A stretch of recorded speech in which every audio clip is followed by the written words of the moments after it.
Well, the most important thing is this. Take care of your customers and ask them for a review after they buy, and then make sure that you are leveraging those reviews in as many places as you possibly can online. Welcome to the Customer Commerce Podcast, where technology's fast and biz is a blast. In life and in business, time is precious. It's why customers stay or leave and why businesses succeed or fail. We're here to give a voice to everything that makes business, whether as a customer or as a CEO, easier and more rewarding. Welcome to the Customer Commerce Podcast. Let's dive in. Welcome, ladies and gents, to episode 25 of the Customer Commerce Podcast. Today's guest is Scott Brandley, the CEO of Shopper Approved, one of the largest and most trusted online rating and review platforms in the world. With over 26 years of experience, Scott has built more than 40 software products and is a recognized leader in reputation management and review strategies. In this episode, we dive into why verified reviews are critical for business success, how to ensure they're genuine, and the behind-the-scenes tactics to leverage customer feedback for growth. Scott has also been kind enough to drop our listeners a little Christmas gift, so stay tuned near the end of the podcast to see what that is. Let's get into it. So hello, Scott. Hey. Hi. Welcome to the Customer Commerce Podcast. Michael and you have already had a little chinwag, is what they say. I don't know if that's an Aussie term only. It definitely is. Yes, I've never heard that before. But I assume it was a good discussion. I was just on their podcast, on the Shopper Approved podcast, which was great. Awesome. Well, now the spotlight's on you, Scott. What got you into the career? Let's start off with that. How did you get into that? What piqued your interest in it? Cool. Yeah. So like Michael, I don't know your background, but I'm a serial entrepreneur. I've actually built over 40 different software products over my career. And wow. Shopper Approved is my biggest one that I built to date. And we actually launched it back in 2010. So we've been running Shopper Approved for almost 15 years, which is a long time for a SaaS company. Very long time. And the way I got into it was back in 2008, I went to Amazon and I saw what they were doing with ratings and reviews. And I thought it was amazing. And the big question I had was, why isn't somebody doing this for other e-commerce websites? Mm-hmm. And so that was like my big aha moment.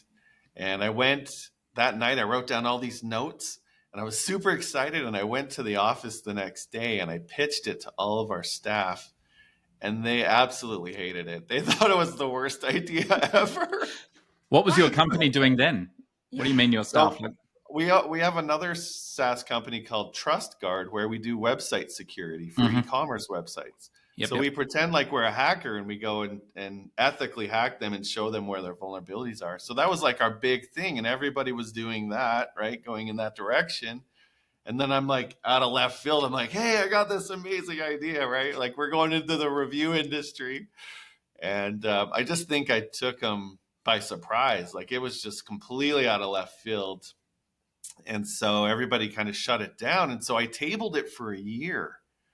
And then I had what we call here in the office, the car conversation with my dad in the parking lot, because he was my business partner at the time. And I'm like, Dad, I love you, but I need my own project or I'm going to walk away. And that was hard because we've been partners for a long time. And he said, okay, I'll let you build your little review thing, but I get to control everything else.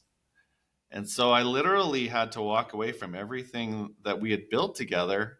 We were still partners, but like he got to control everything. And I started this little fledgling review company and we launched it in 2010 and it's just been growing and it's just grown into this amazing platform. And we're one of the oldest, largest, and most trusted online review companies in the world now. So one of the things that blows me away about that story is how the hell do you create the right network effect of a review company from zero? Like, how did you overcome that problem? Not that I'm trying to help anyone who wants to compete with Shopper Review start a new company right now, Shopper Approved, sorry. But, how did you bootstrap that, or did you not have to because it's on each individual product? Oh no, we totally bootstrapped it. We had like no money because basically our trust card company was funding Shopper Approved. It was like a skunkworks project. Mm. I don't know if that's an American phrase, but basically It is, it but was like, we have it here. Yeah. oh, okay. All right. So yeah, so it was very little money. And my number one goal once we launched it was to get a partnership with Google, because I knew that if we could get our reviews in Google, that we would be able to offer something really cool to our clients. And so for a year, I just spent all my time trying to find every way that I could to try to get a hold of somebody in Google that could get me in touch with people that were, running the review side in Google.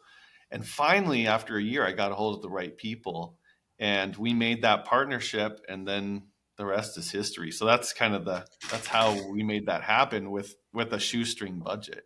So, but aren't you competing with Google reviews then? How does that work?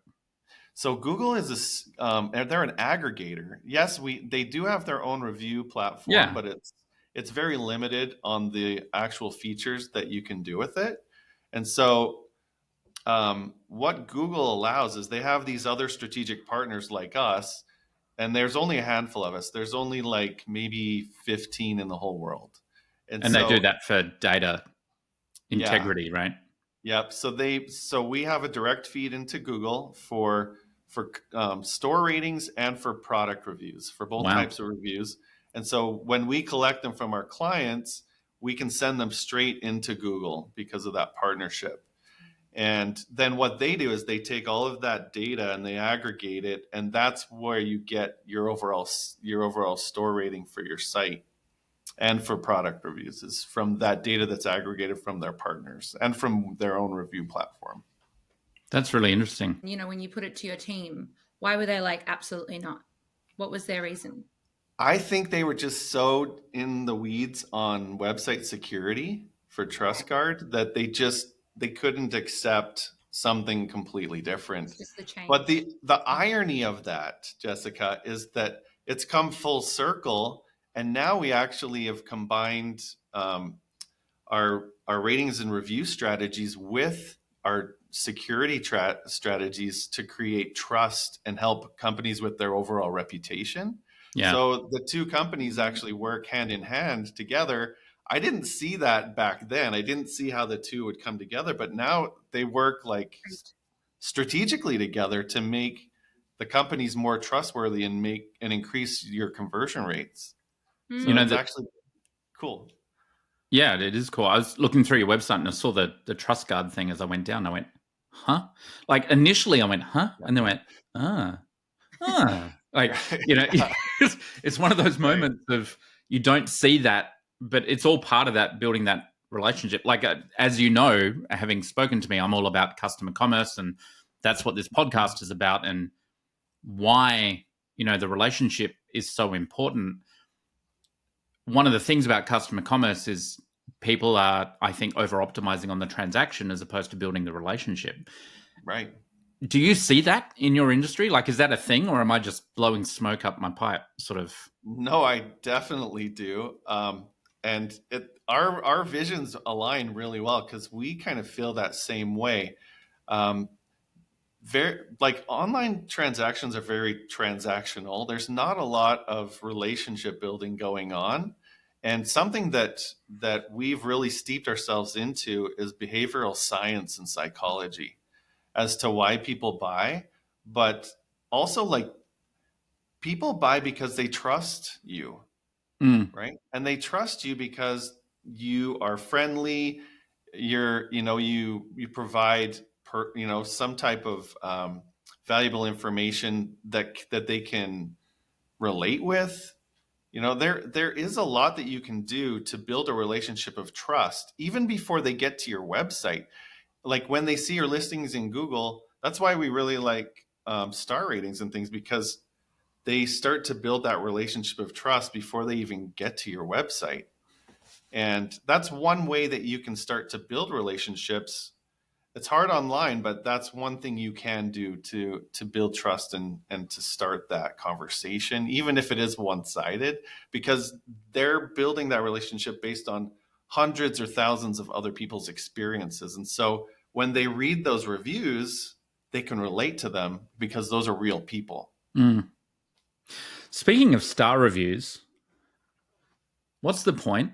Like, like not the point on the star review. I get that, but it sort of seems like if something's not 5 stars, you got to look at it with scariness, because the chance that someone's going to actually, it sort of seems like, and maybe you've got some inside data here, but star reviews, I feel like are either 1, 4, 4.5, or 5, and like no one ever gives a 2 or a 3. Is that true? Like, how does that actually? How do you actually reconcile that? Because people don't want to be bad and mean and nasty, and they don't want to hurt the business by giving a bad review. But the whole point of a review site is to give a review. So, how does that play out?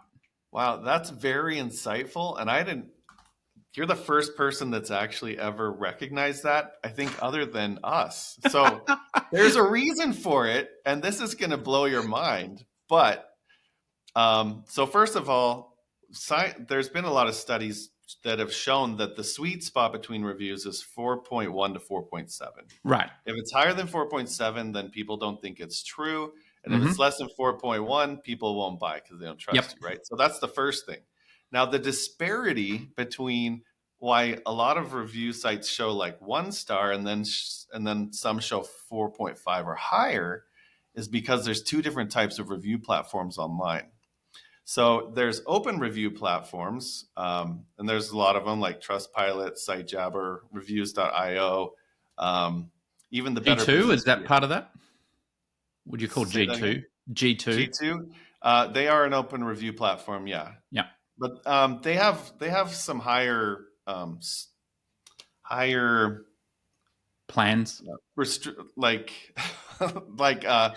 what's the word I'm thinking of?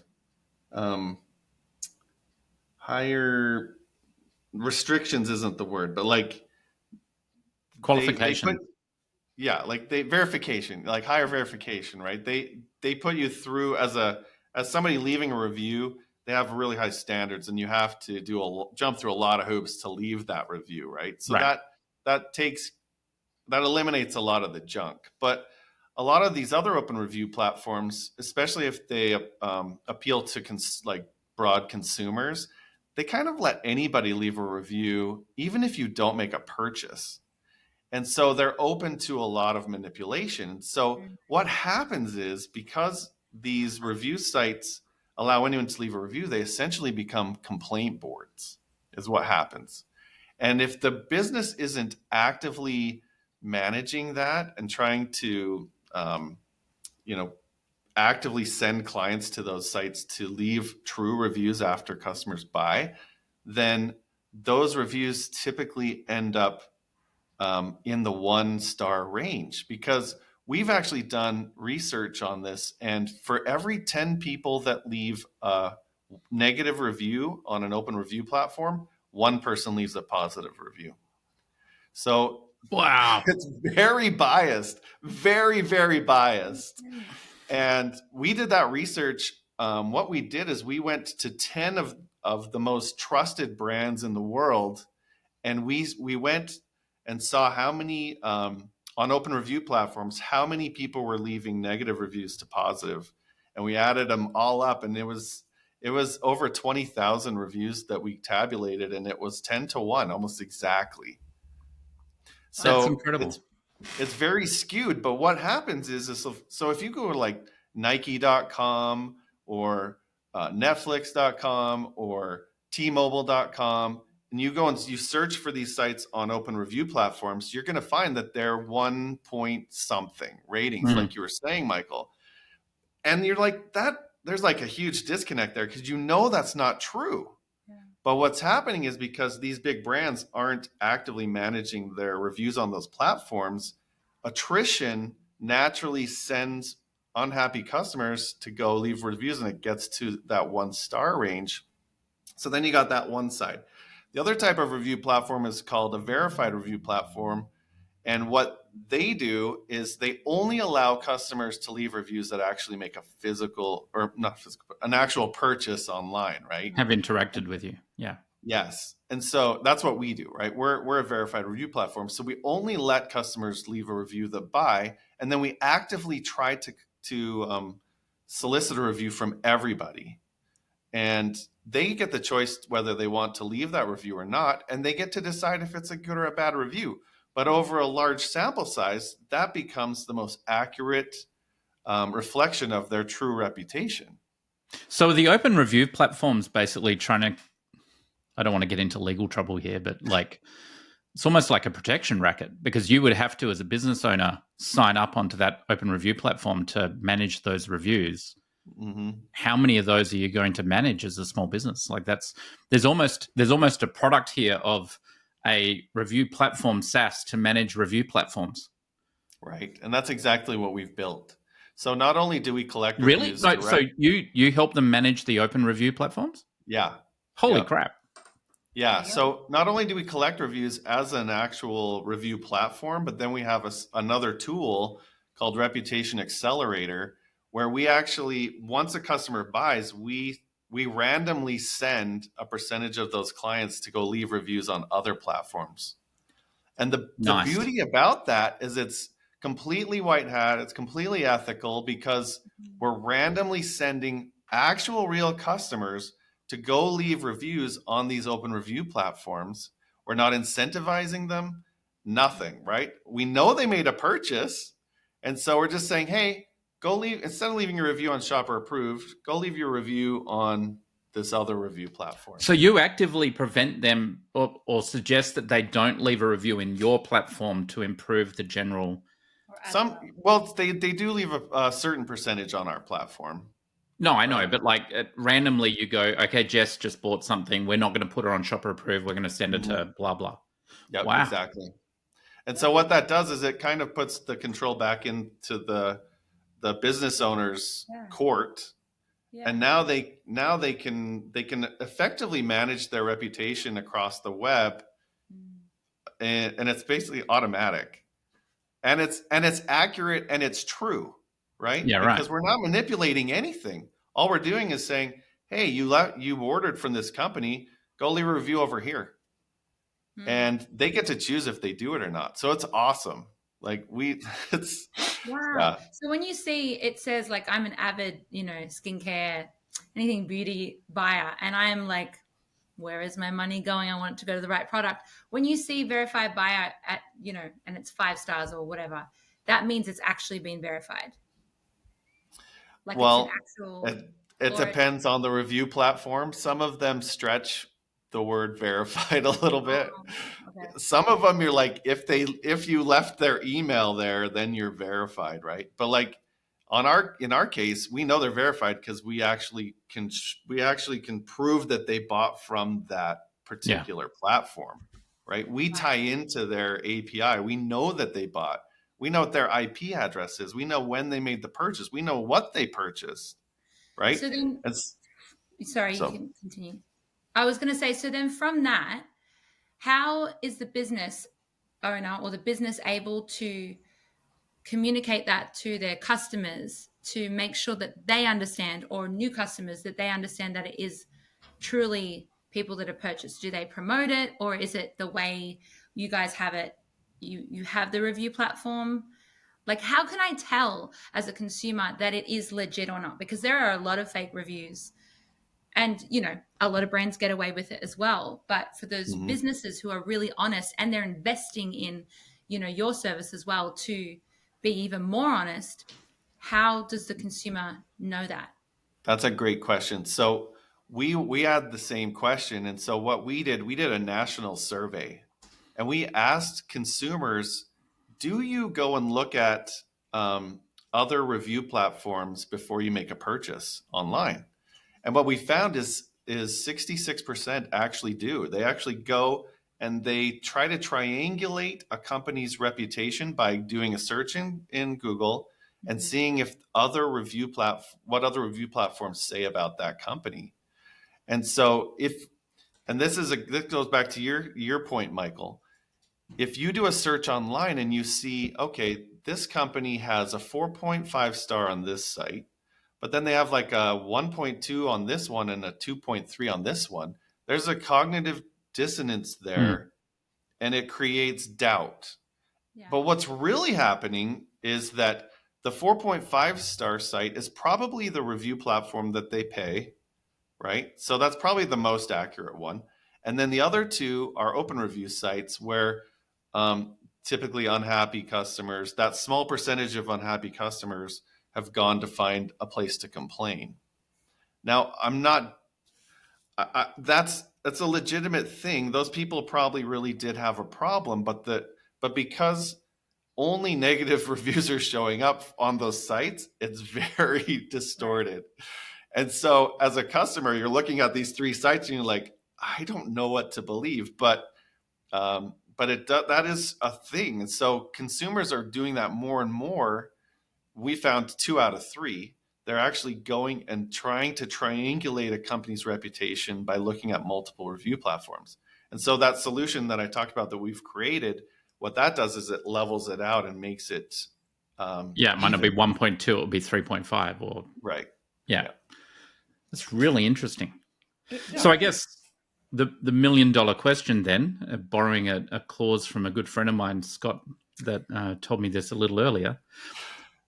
What is it you think that companies need to do, or what's the thing you've learned the most around customer commerce and being human and creating this connection with your clients? Or what do you think that companies who are trying to fix this, what could they do that's, actionable, that they could actually get something done? Well, the most important thing is this: take care of your customers and ask them for a review after they buy, and then make sure that you are leveraging those reviews in as many places as you possibly can online. Because like I said earlier, if you're not leveraging reviews everywhere you possibly can, then what do your potential customers have to relate to? Right? If they can't see what other customers are saying about you, then how do they create that relationship of trust with you? And we're very strategic about that. That's probably one of our superpowers is we try to get your reputation, grow your reputation as much as we possibly can in an honest and ethical way in search, so that people can build that relationship of trust with you. And I have one last question as well on that, because you've been around since 2010, which I always think, yesterday was 2005, which is not the case. Right. It's been a while. What would you say from starting the business to now, what's the biggest change that you've seen within reviews? Because reviews have been around for, I guess, as long. Well, obviously, online reviews have been around for quite a long time since the internet. But what's the biggest change that you've seen compared to when you first started? So there's a lot of review companies that have popped up. And in fact, I did a search in Shopify a couple of weeks ago. I counted 170 different review platforms that are on Shopify. So the crazy thing is that out of those 170, only 8 have the right partnerships with Google and other and Bing and some of those big sites where the reviews actually get displayed in the public. The other 162 sites only display reviews on your website. Yeah. And so essentially you're an island, right? Like the only time anyone's ever going to see those reviews is if they actually happen to get to your website and then go to a product page where those and then click reviews. Yeah. Right. So they're missing the big part or huge part of the strategy, but because it's so easy to create a review site and put it up on Shopify, business owners don't know the difference, right? And so that's one of the biggest things I've seen is all these little review sites popping up, and it's creating a problem for business owners because they're building islands and they don't know it. And do you think businesses or consumers are more reliant on reviews now than they were before? Oh, yeah. Or is it the same? No, I think it's gotten more and more important over time. Because of the trust value. There's just so much out there, I guess. Yeah. it's just, I mean, we're so busy as people. It's one of those really quick things that you can make a fast decision with. But, you know, especially if you, rather than doing in-depth research on something, the easiest thing you can do is just base your decision on what other people have done. Yeah, my wife does that my wife has this incredible talent of being able to find the best restaurant no matter where we are. She's just, it's gotten so good that I will be traveling in a city that she has never been to with someone else in my company, and that person asked me to ask my wife where we should eat. It's just, it's ridiculous. And she comes back with the top 3, and we just pick one, you know, which one, and it's the most amazing meal we've had. You know, it's incredible how she does it. But I actually asked her, and the way one of the key things she does, she has this knack on top of that, like a talent. But one of the key things she does is looks at the volume of reviews on Google, right? Mm-hmm. So if the volume is high, that implies a large number of people that are going, which in of itself implies the food's pretty good, even if the rating's a little bit lower, because the more people you get, the more your rating's going to be depressed downwards, because then you're going to get, you know, generally it's going to get more into that 4.1 to 4.7 range as opposed to just 5 stars. And she tends to not pick a restaurant that is just 5 stars for that exact reason, because it's like, well, 5 stars, but only 3 people left reviews. Well, okay, you know, is that mum, dad, and the brother? Exactly. You know, that's the challenge. So I think it's in this modern world, you know, our post-truth world, as various people are talking about, getting that social proof from other verified shoppers is important. So does your widget or your website thing say shopper approved, like this is a verified, you can click here to understand how and things like that, and that's part of your unique selling position? Yep. All of our widgets have a way to click and see all the reviews, and we do emphasize the fact that they're verified. We talk about actual purchases. What makes a verified review important versus an open review. And we really try to educate the consumer so that they can make the best decision possible. Great. And if any of our guests want to find out more about Shopper Approved, what should they do? So they can go to shopperapproved.com, and we're happy to help them answer any questions. We have a 45-day free trial that they can sign up for just to check it out themselves. But we also wrote a book.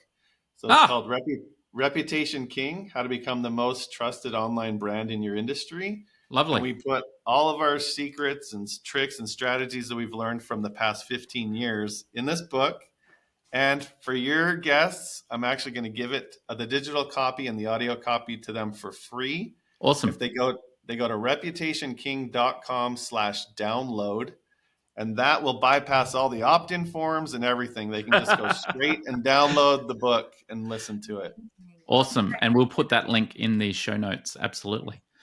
Well, that was awesome. Thanks, Scott. And we will absolutely get Shopper Approved working seamlessly with Store Connect. And I think we'll be able to do that very rapidly. So we'll be in touch on that. But that's been great. Jess, is there anything else? Thank you so much, Scott. And yeah, there we go. New partnership incoming.